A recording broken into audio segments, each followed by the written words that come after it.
Dia, Leslie. Bom dia, pessoal. Escuto sim, Leslie. Vou chamar até o Alexandre aqui para falar conosco. Alexandre, está por aí?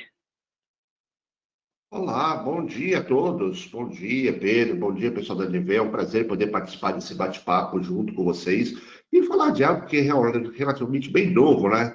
É uma nova metodologia para inovação. Inovação já está aí desde basicamente que a gente saiu da África lá de trás, né, Pedro? Quando a gente inventou o arco e flecha, quando a gente conseguiu dominar o fogo. E agora, basicamente, depois de muitos milênios, agora temos uma metodologia. Vai ser muito bacana todo esse bate-papo que nós vamos ter ao longo da manhã de hoje.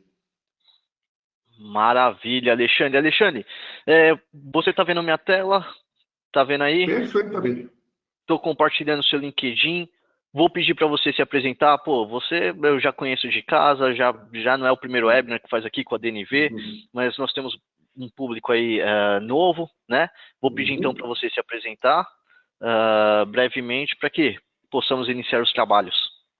Lógico, o meu nome é Alexandre Pierro, eu sou formado em engenharia mecânica, estudei engenharia mecânica lá no final dos anos 90, e logo que eu terminei, estava terminando a faculdade de engenharia mecânica, tive a oportunidade de trabalhar também na academia, basicamente, relativamente lá na USP, trabalhando como físico nuclear. Então, trabalhei, fui me formando, tendo essa especialização também em física, e o interessante foi, Pedro, que tudo que eu aprendi na física, que são coisas muito subjetivas, coisas de tecnologias de ponta, eu já mexia com IA há mais de 25 anos atrás, a IATAD basicamente desde a década de 50 ela existe, né? Então, muitas das coisas que eu vi lá na academia, no âmbito da pesquisa, principalmente na física de ponta, começaram a se culminar justamente no mundo que agora nós chamamos de inovação.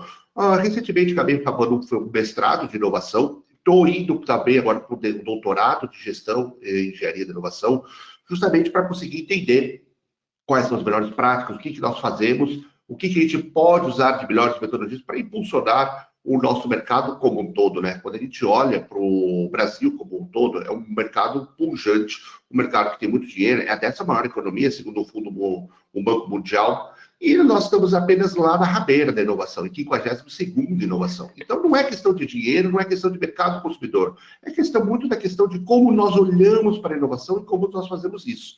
Então, a minha ideia aqui é justamente fazer essas provocações, trocar muitas ideias com os participantes, para a gente poder ver quais novos caminhos podemos seguir. E essa norma se destaca bastante. Até então, Pedro, não sei se você está sabendo, mas recentemente o Wall Street Journal fez um levantamento, fez um estudo muito aprimorado sobre as melhores metodologias de inovação, e eles acreditam, pelo esse estudo do Wall Street Journal, que até 2030, ou seja, daqui a pouquinho, mais de 230 mil empresas terão essa metodologia implementada no mundo. Então, mesmo que a empresa ache que não seja o momento de implementar a metodologia como um todo, é interessante a gente olhar e saber quais cartas temos na mesa, porque senão, daqui a pouco, as organizações cada vez vão ficar mais para trás no que tange inovação. Não, concordo, Alexandre, legal. Bom, rapidamente aqui me apresentar, eu sou um executivo de vendas da DNV, especialista nas normas de sistema de gestão, e eu gosto muito, acho que hoje a gente vai ter um proveito bem legal, porque eu tenho uma visão de sistema de gestão, já trabalhei com isso há mais de 15 anos, já fui responsável por sistema de gestão, e hoje a gente traz o Alexandre com um tema novo, um sistema de gestão totalmente novo, que é a inovação, foge um pouco daquele padrão que a gente está acostumado, né? Tem uma mente mais futurista, então acho muito legal. Acho que a gente vai ter bons proveitos. Nosso bate-papo está aberto, todo mundo que tiver dúvida pode ir lá no chat, manda sua pergunta, tentaremos responder o máximo possível aqui durante esse evento. Se não for possível, nós responderemos depois, tanto eu, o Alexandre, a gente acaba fazendo um compilado aqui e respondendo para as pessoas. A nossa ideia aqui hoje, né, Alexandre, é falar sobre titularidade de propriedade intelectual, matriz de portfólio, falar o que é um sistema de gestão ISO 56001, quero falar um pouquinho sobre lei do bem, como implementar a 56001, então a gente tem bastante tema pela frente, né? Eu queria, assim, se você pudesse, Alexandre, dar a sua visão, porque você é um cara especialista em sistema de gestão em inovação, na temática inovação, eu sou especialista em sistema de gestão, e aí se pudesse dar a sua visão, o que é essa questão aí da inovação, a norma ISO 56001 na visão do pessoal de inovação, porque recentemente teve o lançamento lá na BNT, né, da versão brasileira. Essa é uma norma que foi lançada em setembro de 2024, né, Ale? 4. Isso. Setembro de 2024 foi lançada pela ISO, uma organização internacional, e recentemente a gente teve o lançamento da versão brasileira, ou seja, foi traduzida, foi um trabalho feito aqui pelo pessoal interno do comitê, que é feito pela BNT, e aí eles traduziram a norma. E aí foi legal, o Alexandre, porque a gente está falando de inovação, eu e você está no tema há muitos anos, e a gente sabe o que é uma norma.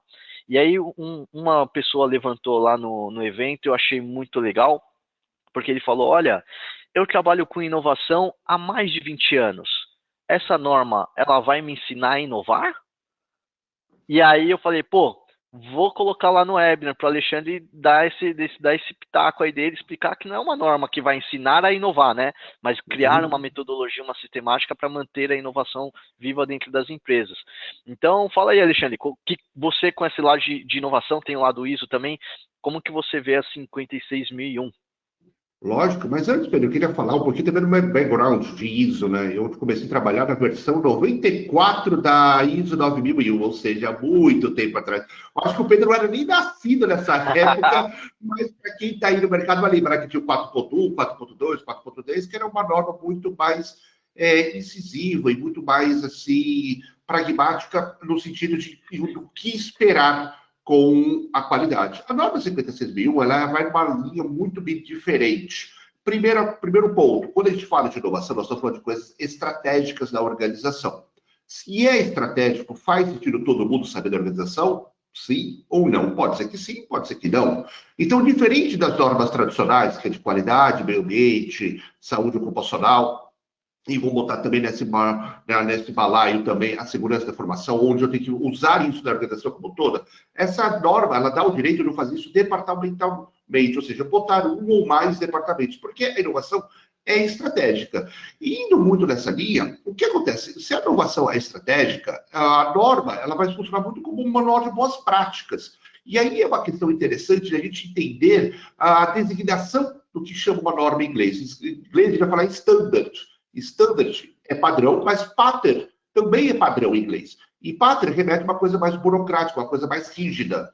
E standard é uma coisa muito mais em termos de boas práticas. Então, qualquer norma da ISO, ela não vai falar o que você tem que fazer, ela vai falar o que espera que você tenha daquele resultado. Por exemplo, a norma fala de cultura. O que ela espera que eu tenha de resultado de cultura?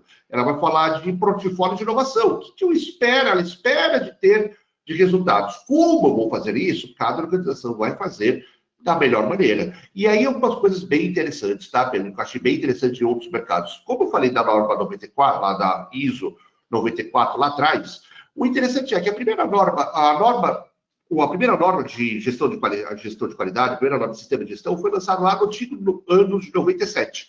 E a primeira empresa certificada no Brasil foi apenas em 93. Demoramos quase 5 anos para conseguir ter uma empresa com as metodologias que até então eram as mais avançadas em termos de governança de qualidade. Essa norma já foi muito interessante. Ela foi publicada há menos de um ano e nós já temos 19 empresas certificadas aqui no Brasil, muitas delas com a própria DNV. Então, nesse sentido, mostra que o mercado está entendendo da importância de usar uma metodologia para conseguir chegar nos resultados de inovação. E é isso que a norma vai trazer. Ela vai olhar, diferente do programa de gestão de inovação, ela vai falar de governança. Então, o que é governança? Que é também chamado de sistema de gestão. Eu olhar tudo aquilo que, direta ou indiretamente, pode me ajudar a melhorar os meus índices de inovação. Então, de repente, olhar para o mapeamento de partes interessadas, que é o que inovação nós chamamos de ecossistema, pode ou não ajudar a gerar inovação? Nós vamos olhar para isso. Cultura vai melhorar? Vamos olhar para isso. A colaboração vai melhorar? Então, a propriedade intelectual, a parte de suporte, que são pessoas, finanças, essa norma fala de finanças, que é uma coisa bem interessante. Então, ela vai olhar tudo aquilo que pode ajudar, direto ou indiretamente, a ter inovação na organização. Mas ela não vai falar o como cada empresa vai achar o melhor caminho. E aí eu queria trazer uma coisa bem interessante de mercado, tá, Pedro? Para todo mundo que está nos ouvindo. Nós aqui da Palas temos 4 cases de empresas do setor de energia aqui no Brasil. Empresas multinacionais, gigantes do mercado, E o interessante é, Pedro, que cada uma delas tem um sistema totalmente diferente.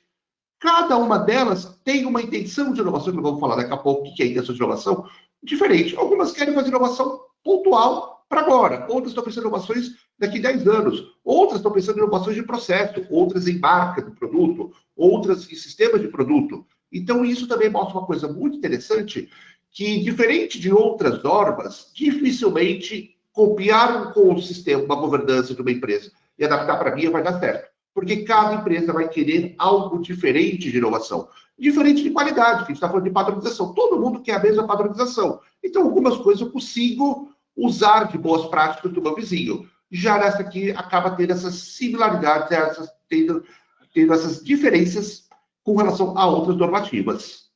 Ô Alexandre, eu gosto muito dessa fala, eu acho interessante, mas eu acho isso daí, quando você fala assim, eu pensando mais em sistema de gestão, estou pensando, quando você fala isso, eu estou pensando em escopo, na limitação do escopo. Qual que é o escopo que eu vou seguir? Então, a norma ela tem um escopo, cada empresa segue a sua. Apesar de 4 empresas serem do setor de energia, o escopo relacionado à inovação é diferente, igual acontece para outras normas. Isso é muito comum, por exemplo, eu gosto muito do caso do Bradesco, né, que o Bradesco certificou o Bradesco ISO 9001, mas era na parte de emissão de boleto. Isso era o escopo. E essa 56001, ela permite também essa questão de inovação para o escopo que a empresa quer fazer. Isso é muito fantástico, porque faz cada uma, o nível de criatividade e desempenho, e depois vira um case de sucesso, é muito legal. Mas eu creio que a norma ela tem uma base fundamental quando ela fala de sistema de gestão, no sentido que ela fala assim, olha, existe um método, procedimentos que talvez vocês possam seguir como boas práticas, porque a norma ela tem aquela palavra deve. Né? E muitas pessoas vieram da 56.002, que era de orientação, e aí quando a gente traz para 56.001, que tem a palavra deve, e quando deve é obrigatório pela certificação, né, ter um documento, porque a ISO, quando fez o estudo da norma, ela viu que aquilo era uma boa prática, era um bom case. Então, eu acho muito interessante, assim, eu concordo com você que cada um vai seguir aqui de um modelo muito diferente no processo de inovação relacionado ao escopo, mas existem algumas coisas que a norma fala deve porque já está caracterizado como uma boa prática para manter uma estrutura. Porque a ideia da estrutura da 56.001, esses dias eu estava até vendo a Marília aí da Palas, né, falando, e eu achei fantástico a fala dela, é o seguinte: eu tenho um cara aqui que é responsável pelo processo de inovação, e ele está tocando um projeto e esse cara saiu. Morreu a inovação dentro da empresa? Não morreu. Se a organização ela tem um sistema de gestão, ela garante que aquele processo seja algo contínuo, né? E isso é uma das coisas fantásticas que eu acho das normas ISO, né? De sistema de gestão. Acho que é isso daí. Mas eu estava lendo também a norma ontem, eu estava até estudando, porque eu falei, pô, vou falar com o Alexandre lá, aquele físico, e olha que o físico da USP é diferente, porque eu lembro quando eu era mais novo, eu fiz um projeto para o laboratório da Marinha do Brasil em Iperó, que era a parte de física lá, de enriquecimento de urânio, né? E aí era um pessoal totalmente diferente e com um pensamento muito inovador, né? Não tem como negar isso, o pessoal lá dentro da USP. E aí, o que me chamou muita atenção dessa norma, ela fala muito do líder que pensa no futuro, né? E aí, como que você vê isso dentro da organização? Aquelas empresas que vocês entraram e implementaram o sistema de gestão, os diretores, os gerentes que vocês foram conversar, realmente eram pessoas que pensavam no futuro? Como é que foi essa troca aí? A questão da ideia de pensar muito no futuro, que a norma traz como um dos pilares da metodologia, é justamente a gestão de conhecimento. Eu tenho que fazer o que a gente chama de inovação, lifelong learning, ou seja, aprender continuamente. Não é o fato que eu aprendi agora tudo sobre inovação, que daqui a 5 anos o que eu aprendi vai estar atual. Então, a gente tem que implementar dentro da organização uma metodologia, alguma forma de ter uma gestão de conhecimento contínuo. Então, inclusive, é curioso que quando a gente vai trabalhar papéis, responsabilidades, competências, treinamentos, nós temos que olhar para o treinamento atual, que é, por exemplo, um RED nosso tem que ter, e qual o treinamento que eu pretendo para ele daqui 2 anos, 3 anos, 5 anos, 10 anos. Então, a parte de gestão de conhecimento é fundamental para poder garantir que a metodologia funcione. E por que isso, Pedro? Imagina botar 100 Alexandres na mesma sala. Cara, legal, um monte de físico, vou ter um monte de ideia. Mas eu imagino que depois de 2 semanas a gente não aprender nada novo e não tiver nada de diferente, as ideias vão subir. Eu não vou ter mais nada de novo para entregar para a minha organização. Então, ter o conhecimento é a primeira parte do processo onde a partir dele eu vou ter ideias, insights que podem virar oportunidades ou análise de ameaças, e aí eu consigo seguir com a metodologia. Então, pensando em liderança no futuro, é muito isso, aprender a se capacitar. Inclusive, a capacitação não precisa ser formal, eu não preciso estar, por exemplo, dentro de uma sala de aula, fazendo treinamentos de 8 horas, 16 horas, 24 horas, que era algo até muito usual, até 10, 15 anos atrás. Mas, por exemplo, ver um TED Talks, eu posso adquirir o conhecimento lá, vendo um documentário, indo em um evento, participando de um workshop, fazendo benchmark com meus clientes. Tudo isso são formas de adquirir conhecimento. E o conhecimento é fundamental para garantir que os líderes, principalmente os heads das áreas, estejam capacitados e saibam o que vai acontecer. Porque senão, o que pode acontecer, Pedro? Ele vai viver muito a questão do hype. Aparece a nova tecnologia, todo mundo lá vai adotar a tecnologia sem saber o que ela, assim, para que ela serve. Aí gasta-se rios de dinheiro sem o pessoal entender nada e aí falar, isso aqui não funcionou. E a gente já viu vários cases ao longo dos últimos anos de hype de tecnologia. Eu vou até citar um, talvez que fique mais claro para todo mundo, o próprio metaverso. Quando o Facebook, o Instagram mudaram o nome dele para o Grupo Meta, propuseram criar uma coisa que já existia lá, o Second Life, lá atrás, na década de 90, que era basicamente viver dentro do mundo digital, e reviveram isso, já se passaram praticamente 10 anos e nem a própria Meta está ganhando dinheiro com isso. Isso significa que essa inovação não vai dar certo? Não, não é isso. É que algumas inovações vão demorar mais tempo de latência, vão demorar mais tempo de incubação, como é o caso do metaverso. Mas quem entrou e começou a investir rapidamente nisso, possivelmente perdeu muito dinheiro, perdeu muito recurso. Então, nós temos que saber o que está acontecendo justamente para poder ter mais ideias para o meu programa de ideias, poder entender o que vai acontecer de metodologia e também poder evitar escolhas equivocadas. E isso só consigo saber se meus líderes estão com foco no futuro, ou seja, estão aprendendo continuamente novas informações. Ô Alexandre, é legal, assim, só para puxar aqui também as outras normas, é claro que quem já é certificado em uma outra norma consegue fazer uma correlação, né, da 56.001 com outras normas, mas eu confesso que quando eu fui pegar a 56.001, quando vocês me ligaram lá, em 2024, falando, Pedro, tem aqui a 56.001, eu vi um diretor da DNV apresentando, olha, essas aqui são as normas do futuro, e a 56.001 estava lá. Eu confesso que eu tive muita dificuldade em um tema. De primeiro eu tive dificuldade em um tema, porque eu tenho aquela base, por exemplo, melhoria. E aí eu te faço aquela pergunta, melhoria, Alexandre, é inovação? Qual que é a diferença de melhoria e inovação? E aí, se puder aí escrever para nós, porque até pedi para você escrever aí alguma coisinha, mas eu acho que sua explicação vai ser bem melhor do que escrita, né? Mas deixa a escrita depois para o pessoal consultar. Lógico. Então, nesse sentido, tá, Pedro? A gente tem que entender que nós vamos ter 3 grandes pilares: a melhoria, a invenção e a inovação. Essa norma vai falar de inovação e melhoria, quem vai falar? A ISO 9001.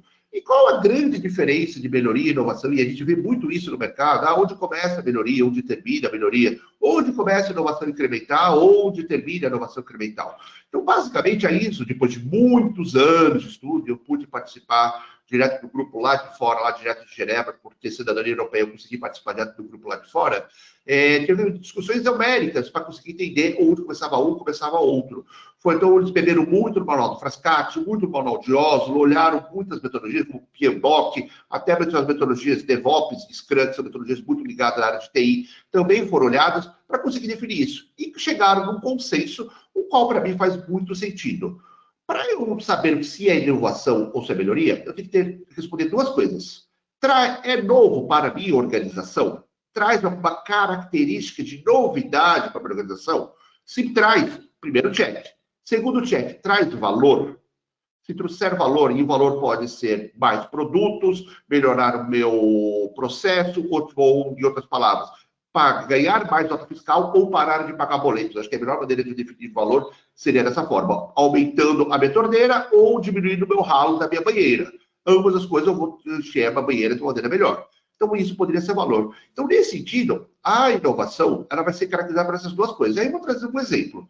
Vamos pensar numa empresa que faz parafusos. Eu tenho lá meu torno mecânico, lindo, maravilhoso, eu faço 50 parafusos por hora. Nossa, que legal. Mas aí eu vou lá, treino melhor o meu colaborador que mexe no torno, melhoro o layout da organização, boto algumas questões lá de fundamentos, de otimizações de Pokayoke e outras metodologias de Six Sigma, melhoro lá no torno e consigo engraxar melhor, fazer uma manutenção mais preditiva, melhorar o rendimento do torno, mas o torno é o mesmo, a empresa é a mesma, mas eu mudei toda a configuração em termos de layout e capacitação das pessoas. Parte de 50 parafusos por hora para 5.000 parafusos por hora. Cara, isso é muito bom, você concorda? Mas eu trouxe alguma coisa de novidade para a minha empresa? Não trouxe nenhuma novidade. A pessoa é a mesma, os equipamentos são os mesmos, o lugar é o mesmo. Então, eu não trouxe nada de novidade, mas isto é o que a ISO vai chamar de caracterizar de melhoria. Eu melhorei algo com as coisas que eu já tinha lá dentro. Tenho que desperdiçar isso? De jeito nenhum. Olha quanto dinheiro parti. De 50 parafusos por hora para 5.000 parafusos por hora. E todo CEO de toda empresa quer esse tipo de eficiência na sua empresa. Mas, para isso, eu vou usar as metodologias corretas, as metodologias de qualidade, de padronização para melhorar isso. Mas vamos supor que, em vez de trazer um torno, eu trago um torno CNC, automatizado, feito, onde eu tenha inúmeros sensores lá dentro disso daqui, que eu consigo ver em real time o que está acontecendo com a fabricação do parafuso, consigo separar os parafusos conformes e não conformes de uma maneira automatizada, com muita tecnologia, principalmente indústrias 4.0. Eu trouxe novidade para a empresa? Sim, eu trouxe. O valor pode ser até o mesmo, mas eu trouxe valor e novidade. Aí, isso, característica, é inovação. Então, a inovação e a melhoria vai ser definida por isso. Um vai trazer apenas valor para a organização, outro vai trazer algo diferente que a organização não tinha, mais a questão de valor. E aí, para trazer um exemplo também, que a gente vai pensar, então quer dizer que inovação, eu tenho que trazer novidade, eu tenho que trazer um novo foguete para Saturno, porque para Marte já tem o do Elon Musk, né? Então isso não serviria, teria que ser para Saturno. Não preciso pensar dessa maneira. Eu tenho que pensar o que é bom para a minha organização. Então, se eu sou uma empresa que faz trabalhos de graduação, os famosos TCCs, que eu imagino que muitos de vocês já devem ter ouvido falar. A empresa faz o TCC de maneira manual, manuscrita, e faz 50 TCCs por mês. Eu trouxe uma coisa chamada computador, que não tem na minha organização, mas já está aí, no mercado faz tempo. E eu melhorei meu TCC, em vez de fazer 50 TCCs, eu estou fazendo 5 milhões de TCCs por mês. Olha, eu trouxe uma tecnologia que a minha empresa não tinha, mas já está no mercado. E estou trazendo mais valor para a minha organização. E isso também é inovação. Mesmo que eu faça o TCC de forma manuscrita e comece no computador na minha organização, algo que já está aí há 40, 50 anos, se a minha organização não tem, isso é valor, é novidade para a minha organização. Então, isso pode ser caracterizado como inovação. E por que isso? Quando a gente pega os maiores estudos de inovação, a gente vê que as inovações disruptivas, que é o novo Airbnb, o novo Uber, o novo foguete para Saturno, são basicamente 0,1% de todas as inovações que podem ser feitas. Então, quer dizer que eu vou descartar 99,9% de outras inovações? Não, tem muito dinheiro aqui. Tem muito negócio que pode ser feito dessa forma. Então, por isso que a ISO foi nessa linha e, para mim, eu concordo bastante. Eu acho que realmente é olhar para aquilo que traz de valor, o que eu vou trazer de benefício para a minha organização. E também o que eu vou trazer de novidade, que pode ser uma tecnologia, um novo processo. A própria usar metodologias como a ISO de inovação também é uma novidade para a organização. Então, isso é o que vai definir. E aí, só pegando o último quadrante, que é a invenção, eu até falei do metaverso, a invenção é justamente isso. É aquilo que é algo extremamente tecnológico, algo extremamente novo, mas ninguém está comprando. Aí eu poderia botar como a questão do metaverso. Mas tanto a invenção pode virar uma inovação, como a melhoria também pode virar uma inovação. Portanto, que eu coloque, no caso da invenção, eu traga valor para aquela invenção que eu fiz da minha organização, e no caso da melhoria, eu traga algo novo que a minha organização não tem. Alexandre, acho que foi fantástico. A única coisa que eu ressaltava também nessa sua colocação, que eu achei bem legal da norma, acho que nem todo mundo aqui conseguiu ainda acessar a norma, quando ela fala de valor, ela fala tanto financeiro quanto não financeiro, né? Uhum. E aí eu acho muito legal também quando ela fala ali o que é inovação. E inovação não é só trazer uma tecnologia, né? Porque quando a gente fala em inovação, o empresário já pensa assim, putz, vou ter que investir 20 milhões para inovar. E não, ela fala que inovação pode ser uma metodologia nova de trabalho, às vezes de atendimento, treinamento, capacitação de pessoas, né? É uma inovação, é uma coisa que você está inovando. Então é muito legal porque a norma não se aplica somente a novas tecnologias, né? Mas ela pensa um pouco mais assim, ela expande um pouco mais a mente e as possibilidades das organizações. E isso é que a ISO é fantástica, porque você vai conseguir implementar a ISO 56001 desde uma pequena empresa a uma grande multinacional, né? Eu gosto muito nesse sentido. Só que a norma, ela também fala, Alexandre, ela traz um tema diferente para nós. Ela fala de um tema chamado intenção de inovação. E intenção de inovação, Alexandre, o que é isso? Porque isso é novo para o mercado. O mercado está acostumado com uma norma, o público de inovação sabe o que é uma intenção de inovação. E que é aquele cara que está com uma ISO 9001 lá no seu processo, o que seria uma intenção para ele? A intenção de inovação é basicamente o porquê nós saímos da cama para inovar na minha organização. Então, para isso, eu vou ter que olhar tipos de inovação e ter que olhar para qual é o local que eu quero fazer essa inovação, qual o prazo que eu quero fazer essa inovação. Então, em termos de tipo de inovação, o que eu perguntar, se eu perguntasse para todo mundo, como o pessoal responderia? O que para a inovação pode ser? Produto, serviço e processo. Normalmente o pessoal pensa nisso. Mas eu tenho muito mais que isso. Eu tenho modelo de lucro, eu tenho inovações de customer experience, envolvimento com o cliente, de marca, de canal de distribuição, de prestação de sistema de produto, ou seja, eu vendo um produto e ganho outros agregados, por exemplo, o Office da Microsoft funciona muito nisso. Eu nunca vi alguém usar o Google Sheets e usar o Word do Microsoft. Entrou no buraco negro da Microsoft, você nunca mais sabe, porque ele vende todo o sistema de produtos de maneira muito conjunta. O desempenho, rede, canais de comunicação. Então, tem várias formas de inovar. Tem empresas que vão olhar para a inovação apenas com a questão do valor da marca. E está tudo bem. Uma delas é a Apple, uma das empresas mais ricas do mundo, só olha para a questão do valuation da marca. Então, não existe o caminho certo e errado, existe sim quais tipos de inovação a empresa quer ir. E nesse sentido, eu tenho 3 camadas para implementar. Vamos pensar que eu quero fazer inovação de canal de distribuição. Eu posso fazer essa inovação de canal de distribuição a curto prazo, ou seja, para o mercado que eu já atuo, que eu conheço, que seria um famoso horizonte 1, H1. Eu posso fazer essa mesma inovação para um horizonte ou para um período um pouco mais longo, ou seja, para um mercado que eu conheço, mas eu não atuo, que é o horizonte 2, então seria médio prazo, ou eu posso fazer uma inovação totalmente nova, algo totalmente novo para um mercado que eu não conheço e não atuo. Seria horizonte 3, inovações lá para frente. Então, quando a gente pensa em horizontes, horizonte 1 é o que a gente vai chamar muito de inovação incremental. É algo que eu vou melhorar, algo que eu já tenho, algo pontual. O horizonte 2 vai ter um pouco de inovação incremental, um pouco de inovação radical, que é entregar o mesmo produto de uma forma totalmente diferente. Vou pegar o exemplo do produto. E o horizonte 3 são as inovações disruptivas. Aquilo que ninguém tem, ninguém existe, ninguém sabe, ninguém conhece, mas eu quero fazer. E aí que a gente já começa a entender. Se eu tenho um framework da McKinsey de 3 horizontes, e eu quero olhar só o novo Uber, olha quanta coisa eu estou perdendo em H1 e H2. E aí tem empresas nossas, inclusive clientes nossos, que certificaram na 56001, que olham para o horizonte 3, estão pensando em inovações lá para 15, 20 anos. Eu tenho outros que estão pensando para o horizonte agora.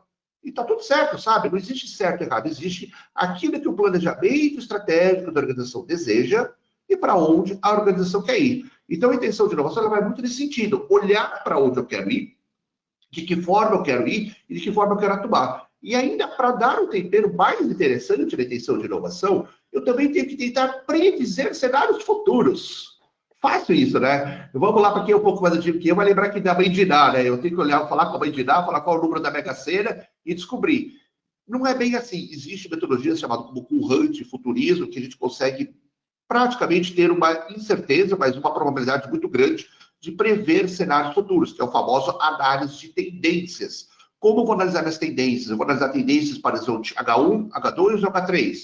Por exemplo, se nós tivermos análise de tendência, se soubesse lá em 2018 que haveria uma pandemia, muitas empresas poderiam ter se preparado de uma forma melhor.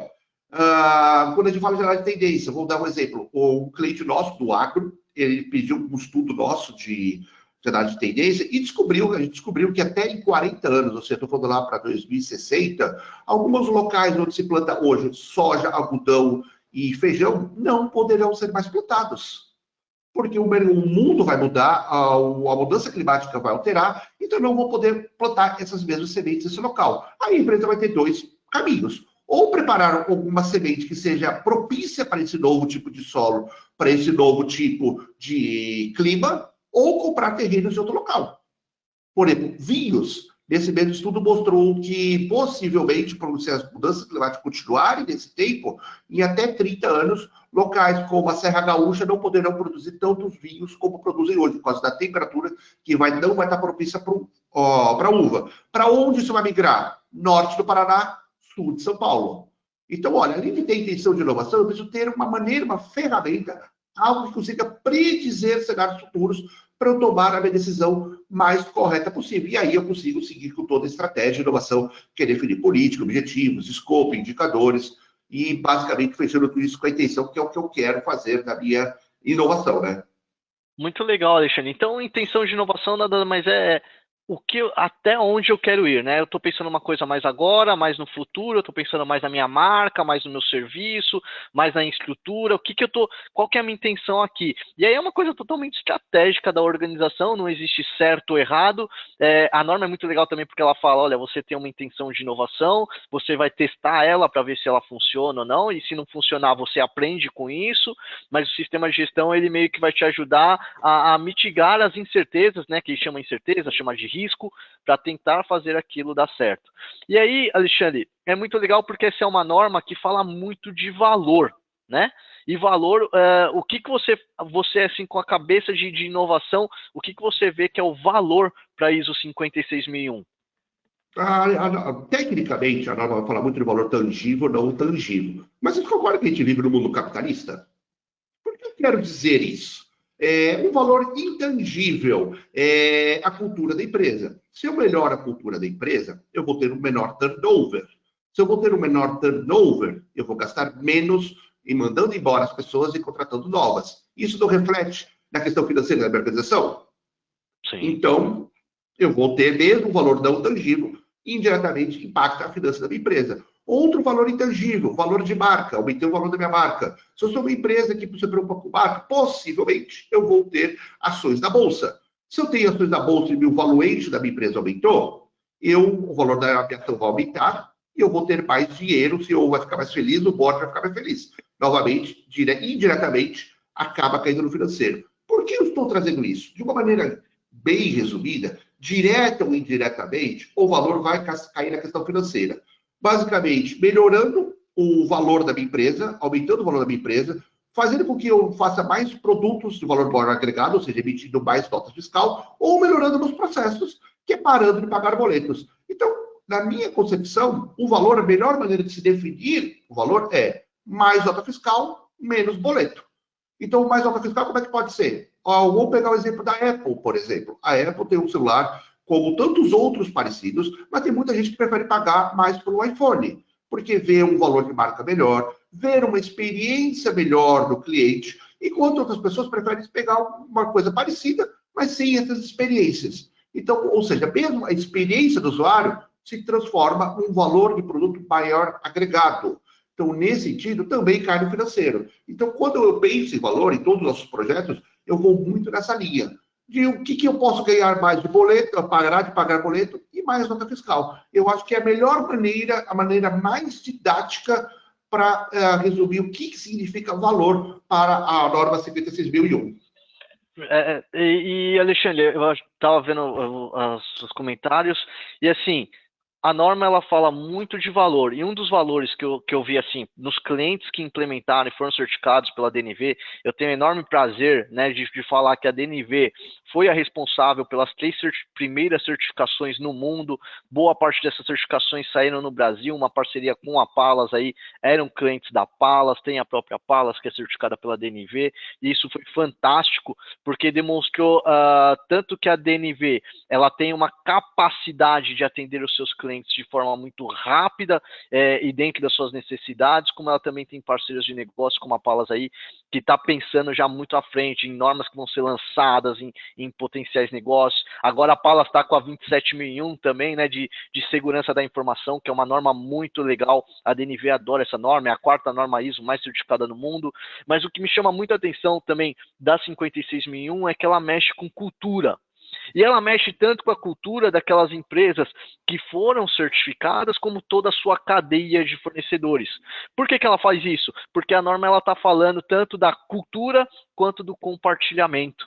E eu acho legal, Alexandre, se você pudesse falar um pouquinho sobre essa temática de colaboração e cultura, que mexeu bastante assim com as empresas. Você percebe que as empresas, além disso, elas se tornam empresas mais agradáveis, onde as pessoas acabam se tornando assim, tendo mais o senso de dono, porque ele fala, pô, a minha ideia aqui tá valendo, o pessoal realmente, eu vou falar e isso vai funcionar. Não é mais aquela caixinha de pesquisa, né, que o pessoal colocava e falava, isso daí esqueci.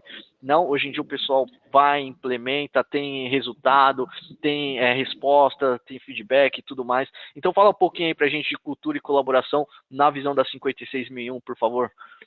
Lógico, eu acho que o primeiro ponto que nós temos que ter muito em mente é que a inovação é de CPF para CPF. Não é de empresa para empresa, é de pessoas para pessoas. Então, se as pessoas não estão engajadas, elas não estão confortáveis em testar coisas novas, em falar coisas novas, possivelmente a inovação não vai acontecer naquela empresa.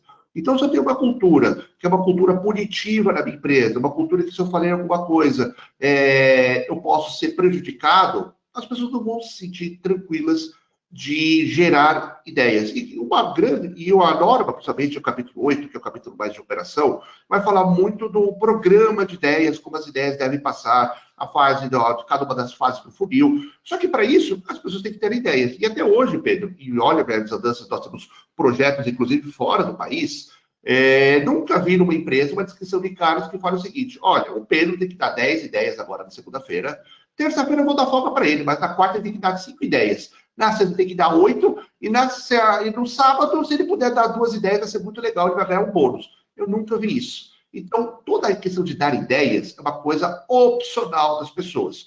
E aí a empresa vai ter que ir por um outro caminho, mais indireto, de trazer segurança para as pessoas poderem dar ideias. E aí também uma questão muito que a gente fala de gamificação, que a norma também fala, do que a pessoa vai ganhar se ela dar as ideias. Então, nesse sentido, primeiro ponto, cultura. Eu sou obrigado a mensurar a cultura da empresa. Como eu vou fazer isso? Cada empresa vai trazer de um jeito. Mas é interessante que eu veja a diversidade, não para questões sociais, que eu sou muito a favor, mas a norma vai olhar muito para essa questão seguinte. Se eu tenho 10 Alexandres na mesma sala, o que eu vou ter de diferente? O legal é ter o Alexandre, ter o Pedro, ter o Ciclano, o Beltrano. Um é médico, o outro é matemático, o outro é físico, o outro não é formado. E está tudo bem, mas essa riqueza é que vai trazer muitas ideias legais para dentro da empresa, que podem ou não virar projetos. Então, medir a diversidade, o medo de errar, a punição que a pessoa tem por errar ou não dentro da organização, a questão dos desencorajadores da inovação, aqueles bate-papo de cafezinho. Olha, não faz isso, Pedro, se você fizer isso, já vi gente que foi mandando embora. Olha, Pedro, tua ideia é muito boa, agora não temos dinheiro. Aqueles bate-papo que acabam matando a inovação. Então, nesse sentido, a empresa ela precisa mensurar a cultura e a colaboração ela também vai ser da seguinte forma, com feedbacks. Para todas as etapas das minhas ideias, eu tenho que dar feedbacks para os colaboradores, para justamente o colaborador se sentir engajado. E aí, isso tudo vem por conta de um estudo que foi feito lá em 2013, 2014, pelo até então Facebook.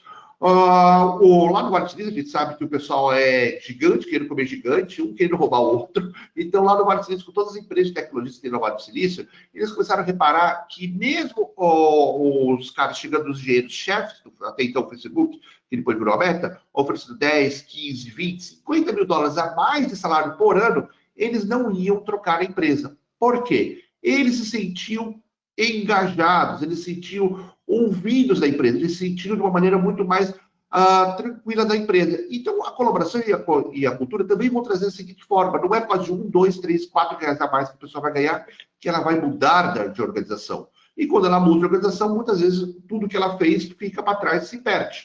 Então, é fundamental que a gente olhe se a cultura é colaboração, mas, como toda metodologia, eu preciso mensurar, porque eu não consigo já ir pegando um pouco dos papas da qualidade, né, dos mestres da qualidade, eu não consigo gerenciar aquilo que eu não tenho dados. E se eu não tenho dados, eu não consigo fazer nenhum tipo de gestão em cima disso. Então, é necessário, sim, que periodicamente eu analiso a cultura e a colaboração e cada organização vai ter que desenvolver uma metodologia. A norma não fala da metodologia novamente, ela fala o que ela é esperado. Ou seja, eu tenho um processo assim, o que eu espero de resultado do processo. E é isso que me agrada tanto nessa metodologia, que ela nunca vai definir, ela nunca vai burocratizar a empresa. Quem vai burocratizar são as escolhas erradas que a empresa pode ter. Isso não vale só para a 56001, vale para qualquer norma ISO. Então, quando alguém falar, a norma ISO ela está burocratizando, não, ela não está burocratizando, porque ela não fala o como deve ser feito. Ela fala o que espera. O como cada organização é que vai definir, né? E aí eu estava aqui pensando, normalmente como que as empresas elas têm feito isso? A alta gestão chama o RH, porque aí você vê, né, a gente saiu agora de P&D. O pessoal quando a gente começou a falar de inovação, o ano passado o pessoal, P&D, já não é mais P&D aqui. A gente está falando do RH, ver o clima organizacional da organização e ter metodologias, o pessoal da qualidade incentivando em métodos que são mais funcionais, e então a gente vê que a cultura realmente ela é muito forte e funciona nesse sentido. Mas um outro tema que me chama a atenção nessa norma, e aí eu estava até conversando lá com a doutora Edmila de Maringá, né? Nem sei se a doutora Edmila está aí. Pessoal que estiver aí, quiser mandar uma pergunta no chat, pode mandar. Eu e o Alexandre vamos respondendo aqui. E aí uma das coisas que me chama muito a atenção, né, da doutora Edmila, especialista em propriedade intelectual, é sobre titularidade da propriedade intelectual ali. É um tema assim, a gente está falando de inovação, fazer coisas novas, e aí a norma fala, olha, vamos mitigar o risco. E um dos conceitos de mitigar o risco é você trabalhar a titularidade da propriedade intelectual. Né? Aí ela fala de você ter um NDA, você determinar quem é o responsável por aquela inovação, aonde vai um, aonde vai outro, mas como que você tem visto isso daí?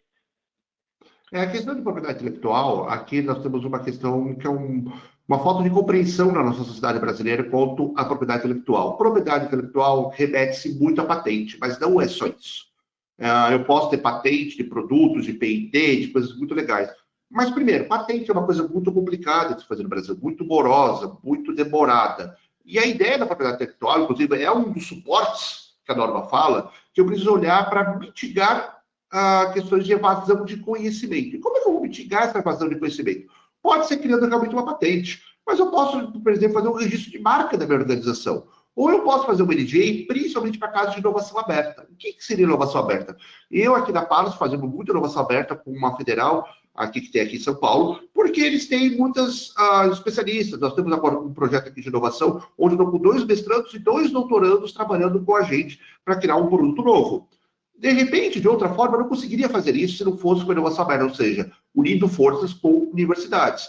E quando eu faço esse programa com essa universidade, eu tenho que ter um acordo de confidencialidade. Se eu gerar um produto muito legal, esse produto é meu, é nosso, é da universidade, eu tenho que pagar royalties, não tenho. Então, a propriedade intelectual vai muito nessa questão de poder embasar e poder garantir a propriedade das informações, da gestão do conhecimento. E aí, outras propriedades intelectuais que a gente acaba nunca muito olhando, mas são muito interessantes, é a questão de artigos científicos. Por exemplo, eu fiz um estudo, apresentei alguma coisa, uma questão legal, eu posso fazer um artigo científico, posso divulgar isso, por exemplo, numa imprensa, num release. Então, tem várias, no paper acadêmico, então tem várias maneiras de fazer a propriedade intelectual. E ela é fundamental para eu garantir o conhecimento. Porque lembra, quando a gente começa uma inovação, a primeira coisinha que eu vou ter, o primeiro start do meu processo de inovação é a gestão de conhecimento. A gente falou de líderes focados no futuro. Então, como é que eu faço isso? Gerando conhecimento. Então, eu vou gerar esse conhecimento e perder esse conhecimento? Eu não posso perder o conhecimento, porque ele é a matéria-prima de tudo que vai vir na esteira de inovação. Então, é muito importante a gente olhar para isso, da propriedade intelectual, não só com relação a patentes, porque nem toda empresa consegue fazer patentes, mas de maneira mais ampla, como NDAs com inovação aberta, artigos acadêmicos, papers, releases para o próprio mercado, e aí tem vários caminhos para seguir, porque justamente você mostrar que aquele conhecimento é seu. E aí você tem aquele resguardo jurídico caso alguém roube sua ideia, pegue sua ideia ou faça alguma coisa, você tem como comprovar que pode fazer isso. Inclusive, uma maneira que muitos clientes nossos estão usando hoje é o próprio blockchain. para você armazenar a propriedade intelectual. Já que a patente é tão difícil de fazer, eu posso pegar o design do meu projeto, colocar ele dentro de um blockchain, como Ethereum, ou o próprio... ou algum outro tipo de blockchain que nós temos, e botar lá dentro e garantir que numa eventual utilização dessa informação não autorizada, eu tenho como comprovar que eu fui a pessoa que gerou isso, né? Ale, até deixei aqui uma que eu tinha visto aqui de titularidade de propriedade intelectual, né? Um exemplo, assim, gente, isso daqui vocês têm que pensar fora da caixa, isso daqui é só uma ideia, mas vocês conseguem fazer outros métodos, existem softwares para isso e tudo mais, né?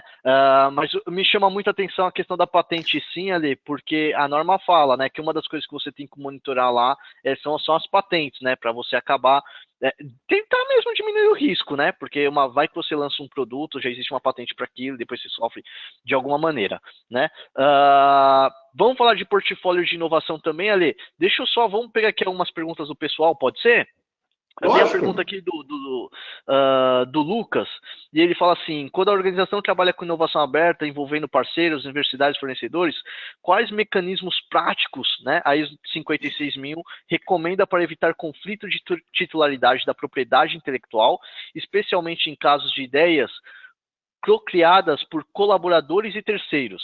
Existe um modelo de governança, uma matriz de decisão para definir quem é o dono de que antes do desenvolvimento? Eu acho que era muito isso daqui que a gente estava falando antes, né? De titularidade da propriedade. Não sei se você quer fazer algum comentário a mais. Não, com certeza. Aí, no caso do Lucas, uma coisa que é interessante é o seguinte: nós estamos falando muito da 56001, mas, na verdade, é uma família de normas. Nós temos 13 normas, sendo mais 3 que ainda estão em processo de publicação. E aí eu tenho normas que vão falar 56005, vou falar só de propriedade intelectual, eu tenho a 56003, que vai falar de inovação aberta, a 56002, que é de diretrizes, e a 1, que é de requisitos, eu tenho a 0, que é de fundamentos, vocabulários, eu tenho a 7, que é de programa de ideias, a 6, de gestão de conhecimento. Então, tem várias normas que vão melhorar a tua governança. Então, nesse sentido, existe a 56003 de inovação aberta e a 56005 de propriedade intelectual, que vão dar a um framework um pouco mais estruturado quanto a isso. O que a 56003 ela vai falar? Justamente a questão de gestão de parceiros. Quando devo fazer parcerias e quando não devo fazer parcerias? Será que eu sou obrigado a fazer inovação aberta para sempre ou não? Então, ele vai te dar alguns critérios lá interessantes. E na 56005 existe todo um framework de analisar quais propriedades intelectuais eu quero. E dessas propriedades intelectuais, qual a estratégia que eu tenho de PI? Quais indicadores que eu quero de PI? E eu quero a PI para o quê? Para fazer o quê? Então, essas duas normas vão se complementar bastante, dando uma diretriz de quando fazer isso. Mas o que eu posso já antecipar é que inovação aberta, normalmente, inovação aberta, você vai ter que se abrir um pouco as questões de cotitularidade do que você está criando. Senão, muitas vezes, para o outro parceiro, isso não é benéfico. Normalmente, tá? Não é sempre que é feito isso. Mas dá uma olhadinha no 56003, que ela vai dar muitos insights interessantes de quando devo fazer parcerias e quais resultados que eu espero nessa parceria. E aí, juntando a propriedade intelectual da 56005. Tá. Se for 56003, eu não recordo agora. 56003 é de? É inovação aberta. Inovação aberta, tá. Obrigado, Ale. Eu acho que aí, Lucas, se você tiver mais dúvida, manda lá no chat, a gente bate um papo.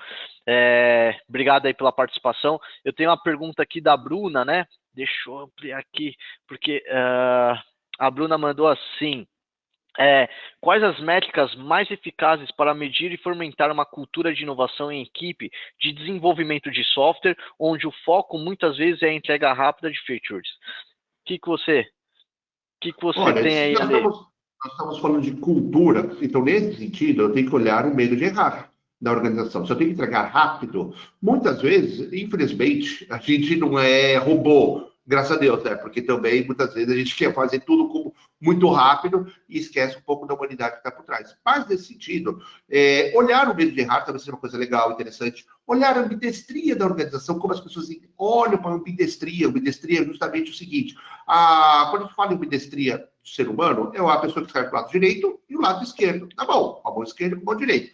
E a ambidestria organizacional é a mesma coisa. Empresas que fazem melhoria, fazem inovação ou fazem ambas. Então, nesse sentido, faz muito sentido eu mensurar como a organização olha para a sua ambidestria, olha como tipo de mindset de aprendizado, gestão de conhecimento, será que as pessoas vão atrás ou elas esperam ter um treinamento formal da organização? E também o medo de errar, porque se eu tenho que entregar as coisas rápidas, possivelmente, muitas vezes, não todas, mas algumas vezes, pode ser que alguma coisa falhe. E como a empresa trabalha essas falhas? Ela usa isso como lessons learned, como aprendizado, ou simplesmente pune as pessoas? Então, olhar para isso e aí, em cima desse diagnóstico, ter um plano de ação para melhorar esses pontos, pode ser um bom caminho para melhorar e impulsionar a cultura. E aí, o interessante, tá? É que sempre a gente pode melhorar tudo. Sempre a gente pode melhorar a nossa governança, sempre tem onde melhorar a questão de que quando a gente fala de relacionamento de pessoas, né? Até, o Ale, e aí, tá falando aqui de indicador e eu lembrei que existe a 56.008, que vai tratar sobre essa temática. Eu não recordo, a gente até vai mostrar aqui um slide nesse sentido, mas a 56.008 vai dar exemplo lá de indicador de cultura?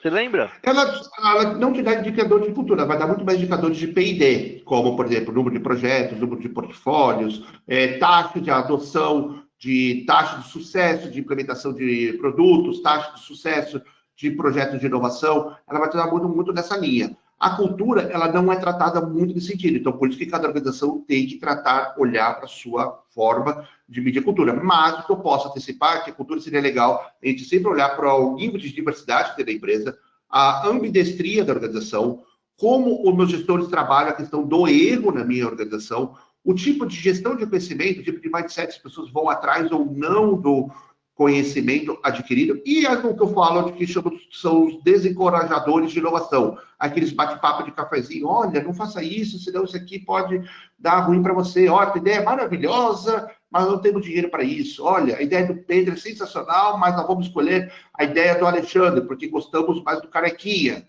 Então, são aqueles bate-papos que acabam contaminando o ambiente de inovação. Então, esses talvez sejam alguns pilares bem interessantes para se olhar, para começar a fazer essa jornada de diagnóstico de cultura da tua organização. Tá joia. E Ale, todo webinar, eu confesso que todo webinar que eu posso assim, eu vou te acompanhando, você fala muito de funil de ideias, e aí eu estava conversando com um cliente da DNV, né, que está implementando lá 56.001, e ele veio me falar também de matriz de portfólio de inovação, que aí ele falou, Pedro, é um documento estratégico que nós temos dentro da organização, onde a diretoria vai determinar aonde que nós vamos medir mais esforços agora, não, vai pôr dinheiro ou não. Qual que é a diferença aí que a gente tem, basicamente, de um funil de ideias e uma matriz de portfólio que nem essa daqui?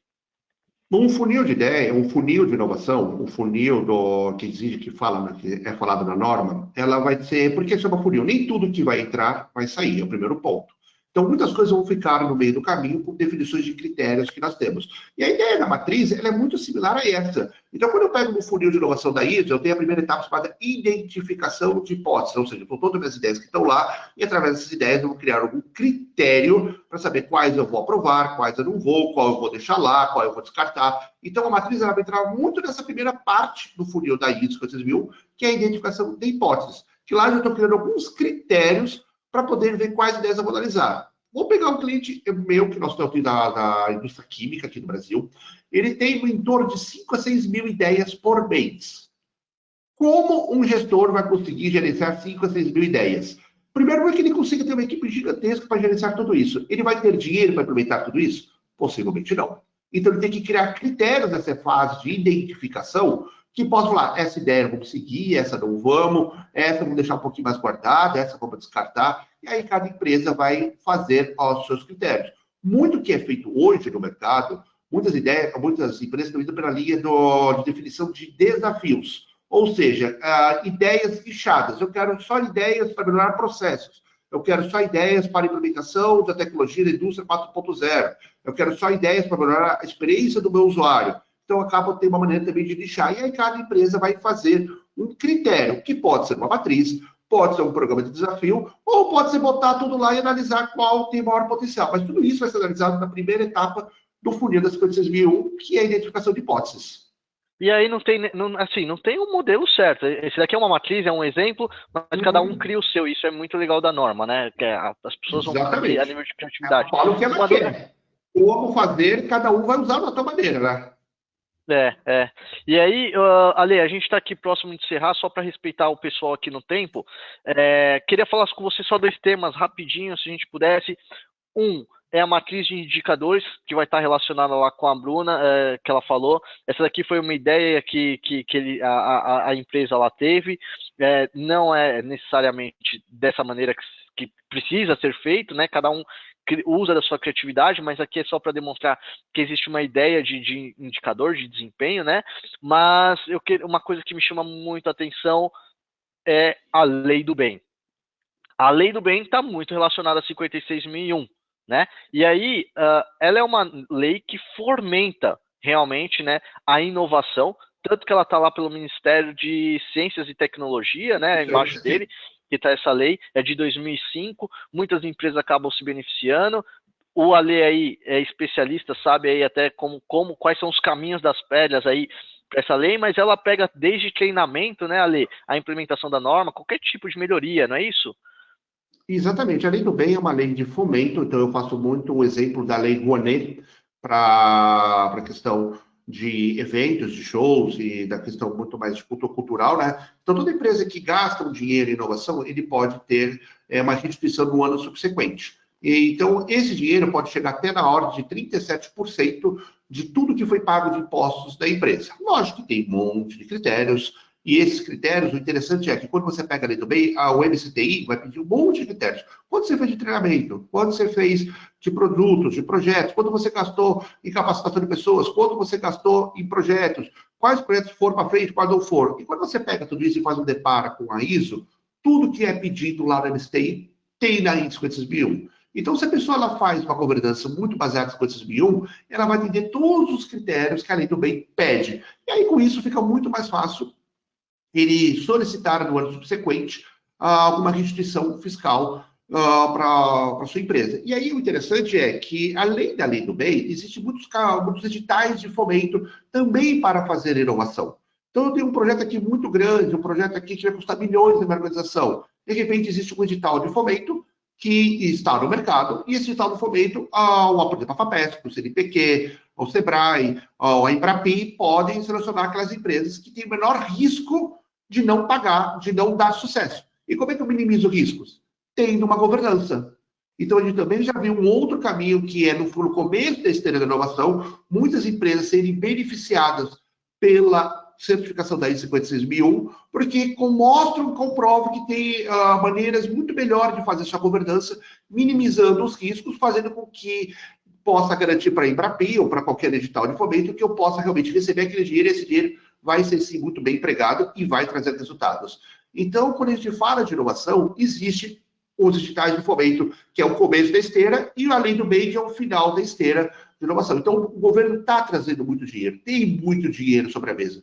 Só o ano passado, mais de 3 bilhões ficaram sobre a mesa, de empresas que não puderam usar, ou melhor, não tinham as capacitações necessárias que o MCTI ou os editais de fomento, como a Embrapi, FAPESP, CNPq, esperam das organizações. E a 56.001 pode mudar isso, porque a partir do momento que eu tenho uma governança e estou muito bem estruturado, é muito mais fácil, eu vou ter muito mais chance de ter isso e vou amplificar muito mais além do bem. E aí eu vou trazer um exemplo de um cliente nosso, lá atrás, no ano de 2020, era no comecinho da pandemia, ele implementou a 56.002. Primeiro ponto, a norma de diretriz e a norma de requisitos são muito similares. Se eu implemento tudo que está na 2 como deve, não como convém, eu vou ter praticamente 90, 95% das normas muito parecidas. Portanto, que eu implemente tudo como deve. A empresa implementou tudo como deve, lá no ano de 2020. É uma empresa do agro, então o agro a gente sabe que tem os requisitos que acaba gerando muito mais do bem, mas ela teve um aumento de quase 6 vezes em menos de 4 anos no valor de lei do bem, chegando ao teto, que é na casa de milhões de restituição fiscal. Olha que interessante, eles não investiram mais em pessoas, não investiram mais em equipamento, não investiram mais em nada. Fizeram tudo o que eles faziam, mas começaram a ter as informações muito bem detalhadas do que eles fizeram ao longo do ano. E é muito parecido com o nosso imposto de renda. Se eu vou olhar eu vou fazer imposto de renda em março, eu queria lembrar o que eu fiz em maio do ano anterior, se eu não tenho notado, possivelmente eu vou perder essa informação.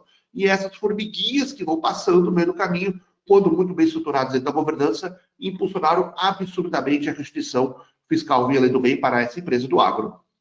Maravilha, maravilha, Ali. Eu lembro que vocês lá na página da Palas tem um webinar que vocês fizeram só sobre esse tema, né? Então, quem quiser, entra lá no Exatamente. YouTube, procura na página da Palas no YouTube, vai ter essa temática lá.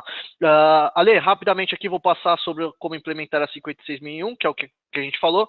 Primeira coisa, compra a norma. A norma estava lá no site da BNT, a norma ISO R$ 1.200, agora com a tradução ela já baixou para 280, só que as complementares ainda não foram traduzidas. Mas a primeira coisa que a gente recomenda, compra a norma, faz a leitura dela, monta uma equipe, e aí as empresas elas vão determinar as necessidades de treinamento, e aí eu sei que o pessoal da Palas também faz treinamento corporativo, a DNV tem seus treinamentos também disponíveis para o mercado, avalia a questão de consultor, pessoal. Consultor é muito importante nesse processo, sim.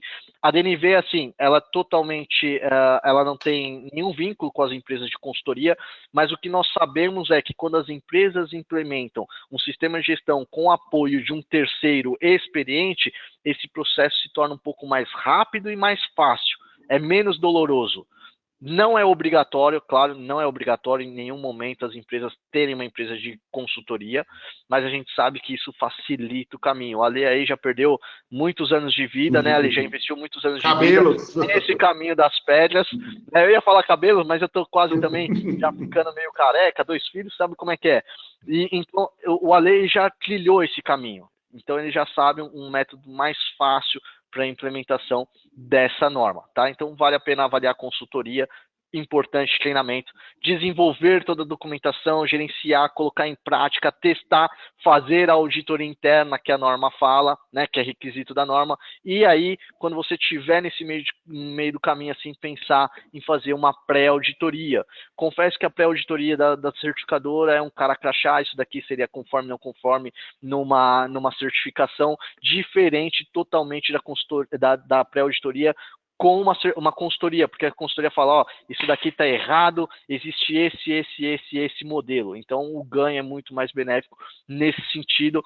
Para 56001, nesse momento, eu acho que vale muito a pena você pesquisar junto com a consultoria uma pré-auditoria, tá? Depois feito tudo isso, vão pensar, putz, legal, vamos submeter isso a teste? Chama a certificadora. O benefício de ter um sistema de gestão certificado é garantir que todo ano tem alguém lá puxando vocês e falando assim, pessoal, vamos ver se continua inovando, né? O Joãozinho que tinha o sistema no bolso saiu e parou a inovação dentro da organização. Né? Eu acho que, basicamente, Alexandre, conseguimos falar de todos os temas que estávamos programados. Eu gosto muito da frase lá do Albert Einstein, que insanidade é continuar fazendo sempre as mesmas coisas e esperar resultados diferentes. Eu acho que essa norma ela veio para isso. Quero agradecer a sua participação, a participação de todas as pessoas. Nós vamos encerrar a live. Perguntas que ficaram aqui pendentes, responderemos posteriormente. Se vocês quiserem, tiverem dúvidas, podem entrar em contato conosco. Aqui tem o meu contato, tem o contato do Alexandre. Alexandre, se quiser aí brevemente fazer os seus agradecimentos finais, eu acho que é isso. Obrigado a todos. Em nome da DNV nós agradecemos. E Alexandre, você está com a palavra. Primeiro eu queria agradecer a você, Pedro, e todo o time da DNV pelo convite. Eu acho que é importante a gente fomentar esse assunto no atual momento que nós estamos, de cada vez mais as tecnologias chegando, as tecnologias mudando a forma que nós fazermos os nossos negócios. É importante a gente discutir e trazer novas visões para o mundo. Mas eu queria terminar basicamente com uma pequena provocação, tá, Pedro? Final da década de 80, começo da década de 80, a China era um país muito agrário, é um país que só vendia arroz. E eles começaram a olhar para o mundo e falaram, pô, nós somos um país gigante, com mais de um bilhão de pessoas de mercado consumidor. Nós não vamos fazer só arroz, vamos fazer outras coisas, vamos fazer mais produtos de valor agregado, e foram no mundo inteiro olhar metodologias de business school, e a ISO é uma business school, é uma escola de negócios. Elas foram em Harvard, em Princeton, Yale, e acharam na ISO uma maneira muito interessante de impulsionar a indústria, criar a indústria no país. Então, ela começou a liderar todo ano, ela é sempre um ano que é um país que mais implementa ISO de qualidade, ISO de padronização, e hoje mais de 500 mil de empresas são certificadas a ISO 9001. Na década de 90, o Brasil tinha um PIB maior que a China, exatamente no ano de 93. E nós ficamos para trás dessa corrida. Ou seja, nós estávamos exatamente no mesmo patamar que a China, e olha a China, agora ela já é praticamente a primeira maior economia do mundo. Se não, alguns indicadores falam que não são, é questão de alguns anos para se tornar a maior economia do mundo. Porque ela olhou nas metodologias da ISO uma forma de impulsionar os negócios e impulsionar as indústrias. E agora está vindo uma nova corrida, a corrida da inovação. E nós estamos em 52º lugar em termos de inovação, atrás de países como Ilha de Malta, uma ilha que fica no meio do Mediterrâneo. Muitos de vocês nem devem saber que existe uma ilha no meio do Mediterrâneo, mas estamos atrás dela. Atrás de países como o Vietnã, que sofreu de guerra durante mais de 20 anos. Atrás do Chile, um país muito pequeno, que fica aqui na América Latina, que tem população do tamanho da cidade de São Paulo. Atrás de Portugal, uma população que basicamente 60% da população está aposentada. Então a questão é a seguinte: será que, pegando aquela frase do antes, será que nós estamos fazendo as coisas da maneira correta? Será que não está na hora de a gente repensar, voltar para a prancheta e repensar as formas de fazer a inovação? E agora apareceu uma nova metodologia. Lógico, não tem como a gente competir como Chile, Estados Unidos, Alemanha, até mesmo Israel ou Coreia do Sul, que tem muita inovação no DNA. Mas ficar atrás desses países, eu acho que a gente pode muito mais como sociedade. E aí todo mundo se beneficia. Produtos melhores, maior valor agregado, mais impostos, mais escolas, e tudo isso tem maneiras muito legais de se refletir como essa sociedade. E aí eu queria terminar justamente com essa programação, com essa provocação, de a gente repensar a forma que a gente faz inovação e repensar a forma que nós estamos tratando as metodologias da ISO, que elas são muito mais do que simplesmente o checklist, né? É isso aí, Alexandre. Concordo com você. Confesso que a DNV, como parceira das empresas, ela tem trabalhado muito nisso. Estamos certificando as empresas nas 56001, tanto no Brasil como fora do Brasil. Confesso que a DNV foi inovadora nesse sentido, né, saindo na frente, sendo a primeira certificadora da 56001, e eu acredito que até mais do que sociedade, a 56001 traz grandes benefícios para as corporações. A Kodak que os diga, né, acabou não inovando, a inovação estava lá dentro, não olhou isso e acabou perdendo um grande case de sucesso. Então, eu acho que é isso. Atingimos os objetivos. Muito obrigado a você, o pessoal da Palas, todos que nos acompanharam, e até a próxima, pessoal. Um bom dia. Obrigado, tchau, tchau.